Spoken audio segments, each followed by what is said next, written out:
Welcome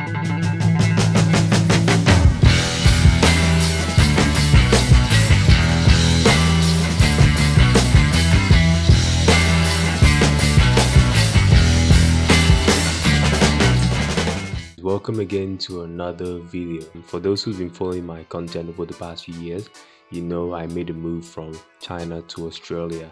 Right now I'm trying to make my break into tech, so I'm trying to become a web developer while I also make content on YouTube or any other platform. Also guys, don't forget to hit the subscribe button and leave comments to let me know what you guys think about the setup, and if you have any suggestions to help me level up the setup and make it a bit better. So the first thing I'll be talking about in my setup is my chair.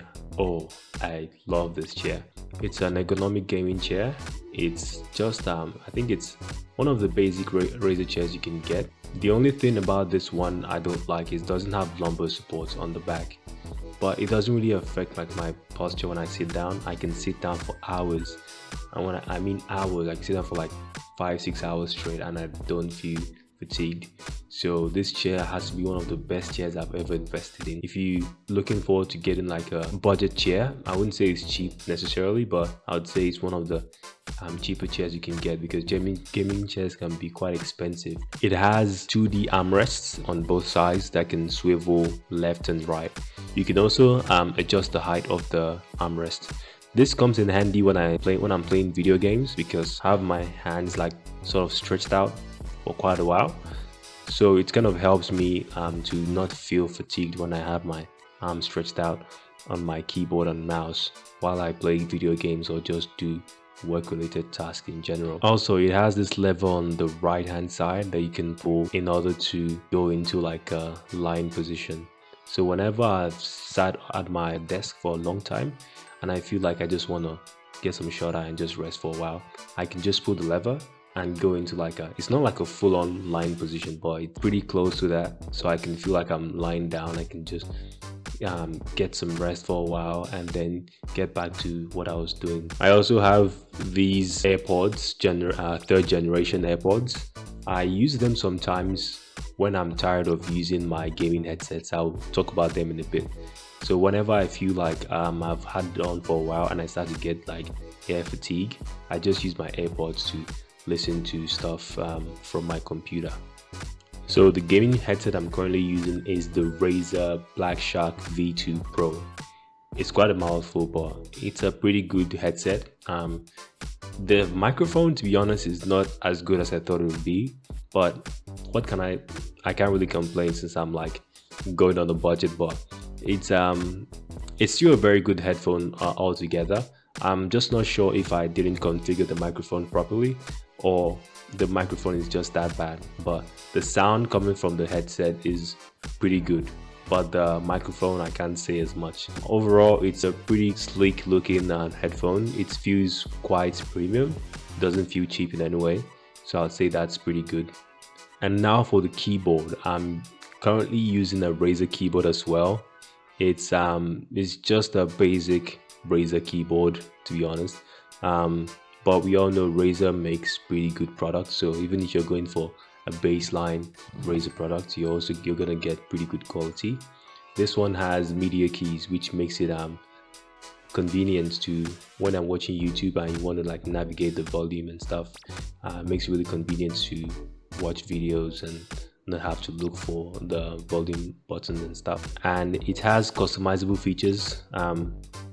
You can get on this application called Razer Synapse and you can configure the keyboard and the mouse. The mouse is also basically just a baseline, nothing too special about the mouse going on, but it's a pretty good mouse. It has a pretty fast DPI, and whenever I'm playing games I feel like my mouse and keyboard aren't really slowing me down. I feel like, yeah, I'm getting the best out of these products I purchased.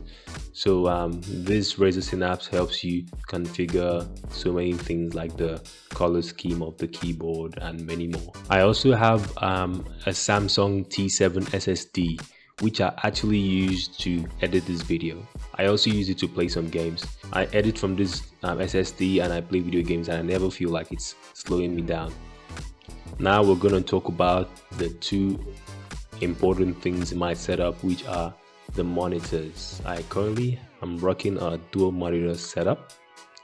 I didn't plan to do this in the first place. I never planned to have two monitors. It actually just happened because when I got my first one, I wasn't satisfied with the performance of it. So I had to go out and get the second one on the right. So the two monitors are Asus monitors. The first one on the left has 75 hertz refresh rate, 1080p. It has eye care, which is good if you're looking at the monitor for a long period of time. It also has pretty accurate colors. Like whenever I'm doing color correction with video or I'm editing photos, I always use the one on the left because it gives me one of the most accurate colors I've seen on the monitor for such a low price range. The only downside is it's not very fast for gaming. It has a 4 millisecond response time, which is pretty slow. But the one on the right is a pretty fast monitor made specifically for gaming. It has 165 hertz refresh rate. It has 0.5 millisecond response time, which is pretty fast. And of course, it's a 1080p monitor. So yeah, the one on the right beats the other one by far when it comes to gaming and speed in general. As you can see, I have both of them mounted on my desk using an XCD. It's called XCD dual monitor stand. Now, the last but not the least, the most important thing in this setup is what powers everything. So everything is being powered by this bad boy here, which is also an Asus computer. It is the Asus F15 Tough gaming computer released this year 2022. So it rocks the RTX 3050, which is very good for gaming and video editing. It has a 16 gigabyte of RAM, 512 gigabyte SSD, 12th generation Intel Core i5 CPU. It has 8 physical cores which are threaded into 12 logical processors. So it's a pretty fast computer and I'm pretty okay with it. Okay, I'm gonna address the elephant in the room. My cable management is bad. I know I haven't put in any effort when it comes to managing the cable. I've just been pretty lazy and just can't be bothered, but eventually I'm gonna have it sorted out. Yeah guys, that's it for today's video. I know it's not the best setup in the world. I'm currently still working on tweaking it and making it look a bit cleaner. I know I have a lot to do concerning cable management and basically hiding the cables. I'm going to work on that. So I just wanted to share my current setup with you guys, and just to show you guys with a very good budget you can actually get like a very high functioning work or gaming setup, whatever it is you're into. And yeah, everything I showed in the video is going to be in the link in the description, so you can get in there and find equipment that you saw in the video and you like. You can just get it online. And in the future I'm going to be making more videos like this. I hope you guys enjoyed the video. If you have any thoughts or any ideas to help me improve my setup, please remember to leave a comment down below. And if you like the video, remember to hit the subscribe button, hit the like button, and basically share it to help me with the algorithm. Yeah, looking forward to see you guys in the next video. Have a good one.